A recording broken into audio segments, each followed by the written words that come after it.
Hello दोस्तों, तो आज हमारा क्लास टेंथ हिस्ट्री जो चल रहा था उसका लेक्चर नंबर 6 यानी कि क्लास नंबर 6 है। 5 क्लास पहले हो चुका है, 6ठा क्लास है। तो चलिए देखते हैं आज की क्लास में क्या देखेंगे।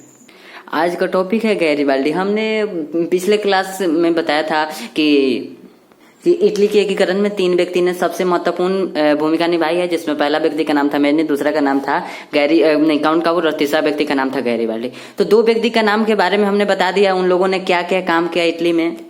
और आज लास्ट व्यक्ति का नाम है जिसका नाम है गैरीबाल्डी। यह इटली के एकीकरण में सबसे लास्ट तक रहा। तो इसके बारे में आज जान लेते हैं, ठीक है। तो 3 व्यक्ति का पूरा हो जाएगा। तो इसने सबसे पहले ये क्या था कि गैरीबाल्डी पेशे से क्या था, एक नाविक था। पेशा से यानी कि नाविक था, मतलब नाव चलाने वाला था। गैरीबाल्डी पेशे से क्या था, एक नाविक था। जैसे पेशे मतलब क्या, जैसे कोई भी व्यक्ति कोई काम कर रहा है तो उसका वह पेशा है, तो उसी को पेशा कहते हैं। और वह क्या था, नाविक था। पेशे से एक नाविक था, यानी कि जहां नाव चलाने वाला था।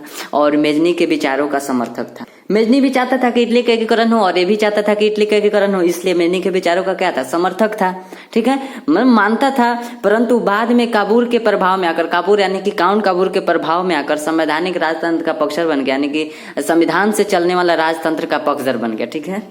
तो पहला स्लॉट में तो ये हो गया। दूसरा स्लॉट में कहता है कि गैरीबाल्डी सिसिली और नेपल्स पर आक्रमण कर वहां गणतंत्र की स्थापना की। दूसरा में गैरीबाल्डी ने क्या काम किया कि सिसिली और नेपल्स एक राज्य है, क्षेत्र है, वहां पर आक्रमण किया और वहां पर गणतंत्र की स्थापना किया। गणतंत्र यानी कि जनता के हाथ में जिसमें शक्ति होता है उसे गणतंत्र कहते हैं। तो उसका स्थापना किया कहाँ, सिसिली और नेपल्स पर। उसके बाद अगला टॉपिक, इसको यहाँ पर लिखना था लेकिन यहाँ पर तो आप लिख लीजिएगा। यहाँ पर से देखिए अगला है कि 1862 में गैरीबाल्डी ने जब रोम पर आक्रमण की, रोम यानी कि जहां पर पुजारी लोग रहते थे, तो रोम पर आक्रमण, नहीं पुजारी लोग नहीं, ये दूसरा राज्य है। गैरीबाल्डी ने जब रोम पर आक्रमण की, यह क्या है, इटली का एक राज्य है, आक्रमण की, वहां आक्रमण की योजना बनाया। गैरीबाल्डी ने जब रोम पर आक्रमण करने की योजना बना रहा था कि उस पर आक्रमण कैसे किया जाए, तो काबूर यानी कि काउंट काबूर ने रोम की रक्षा के लिए अपनी सेना भेज दी। रोम की रक्षा के लिए क्या की, अपनी सेना भेज दी। काउंट काबूर को लगा कि अरे ये कौन आ गया जो हमारे इटली के बर्बाद करने आ गया, कि इटली से युद्ध करने कौन आ गया, यानी कि इटली के राज्य रोम पर आक्रमण कौन कर रहा है। इसलिए वह नहीं जानता था कि गैरीबाल्डी भी इटली का एकीकरण ही कर रहा था, इसलिए वो नहीं जानता था, इसीलिए वो अपनी सेना भेज दिया। उसके बाद क्या हुआ कि इसी बीच क्या हुआ कि गैरीबाल्डी के भेंट काबूर से हो गया। जब यह सेना भेज दिया तभी उसका भेंट किससे हो गया, काउंट काबूर से हो गया। तो काउंट काबूर से हुई और वह दक्षिणी इटली के जीते गए क्षेत्र को विक्टर मेल को दे दिया। जब उसको पता चला, मतलब गैरीबाल्डी को पता चला कि काउंट काबूर क्या है, पहले से ही एक बहुत बड़ा कूटनीतिज्ञ है, वह बहुत क्षेत्र को जीत लिया है और वह इटली में मिला लिया है, तो उसे वह क्या किया था, जो भी दक्षिणी इटली का जो क्षेत्र जीता था गैरीबाल्डी, वह क्या किया था, विक्टर मेल को दे दिया। यहाँ पर विक्टर मेनल को क्या किया, दे दिया। विक्टर मेनल किसे प्रधानमंत्री तो बनाया था, तो काबूर को बनाया था। पिछले क्लास में देखिएगा, नहीं समझ में आएगा तो विक्टर मेनुएल मतलब प्रधानमंत्री बनाया था काबूर को, ठीक है। अगला है कि विक्टर मेनुएल ने जब गैरीबाल्डी को दक्षिणी क्षेत्र के शासक बनने के लिए कहा तो इसने अस्वीकार कर दिया। विक्टर मेनुएल यानी कि जो विक्टर मेनुएल क्या था, सार्डिनिया पिडमाउंट का शासक था वहां का, और सार्डिनिया पिडमाउंट के प्रधानमंत्री कौन था, काबूर था, काउंट काबूर था। तो उसने जब गैरीबाल्डी को क्या किया, दक्षिणी जो इटली का क्षेत्र था वहां के शासक बनने के लिए कहा, यानी कि राजा बनने के लिए कहा। तो क्या किया, गैरीबाल्डी ने इसे अस्वीकार कर दिया, यानी कि उसे मन नहीं था, वह राजा नहीं बना, ठीक है, वहां का शासन नहीं किया। चलिए आगे देखते हैं। उसके बाद क्या किया कि गैरीबाल्डी ने अपनी सारी संपत्ति को राष्ट्र को समर्पित कर, यानी कि देश को समर्पित कर दिया।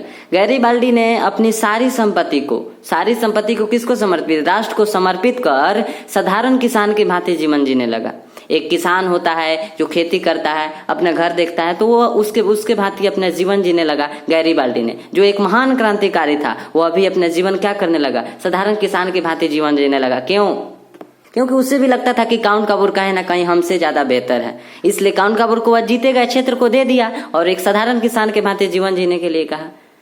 और गैरीबाल्डी के चरित्र की भारतीय स्वतंत्रता संग्राम के दौरान खूब प्रचारित किया, मतलब भारत के स्वतंत्रता संग्राम में खूब क्या हुआ, खूब प्रचारित किया गया गैरीबाल्डी के चरित्र को कैसा चरित्र का व्यक्ति था जिसने दक्षिणी क्षेत्र को जीत लिया था और पुनः काउंट काबूर को दे दिया। कैसा व्यक्ति था जिसने अपनी सारी संपत्ति राष्ट्र को दे दिया। तो इसके चरित्र पर क्या हुआ कि भारतीय स्वतंत्रता संग्राम खूब प्रचारित किया गया, ठीक, खूब प्रचारित किया गया। उसके बाद क्या किया कि लाल लाजपत राय ने गैरीबाल्डी की जीवनी लिखी। लाल लाजपत राय भारत के रहने वाले, इन्होंने गैरीबाल्डी की क्या लिखी, जीवनी लिखे। गैरीबाल्डी ने क्या क्या काम किया, उन पर एक जीवनी लिखे। उसके बाद 1862 में काउंट काबूर की मृत्यु हो गया। 1862 में काउंट काबूर की मृत्यु हो जाता है। काउंट काबूर की मृत्यु हो जाता है जो एक कूटनीतिज्ञ था।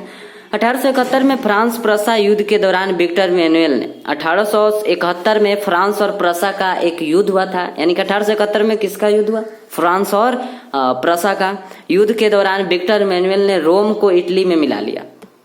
यानी कि विक्टर मैनुअल ने जब देखा कि यहाँ पर फ्रांस किससे फंसा है, प्रसा से फंसा है, यानी कि प्रसा से युद्ध लड़ रहा है, तो उसका तो ध्यान प्रसा की ओर होगा। तो उसी समय क्या किया विक्टर मैनुअल ने कि रोम को इटली में मिला लिया। उसी समय क्या किया? रोम को इटली में मिला लिया। नहीं तो ये अगर युद्ध नहीं होता 1871 में, तब तो ये रोम नहीं आने वाला था। तो इसलिए फ्रांस उधर बिजी था, इसलिए तभी वो मिला लिया रोम को। उसके बाद और रोम को अपना राजधानी घोषित कर दिया। जब तक यह युद्ध लड़ा और युद्ध का समाप्ति हुआ, तब तक यह क्या किया था कि राजधानी ही घोषित कर दिया था।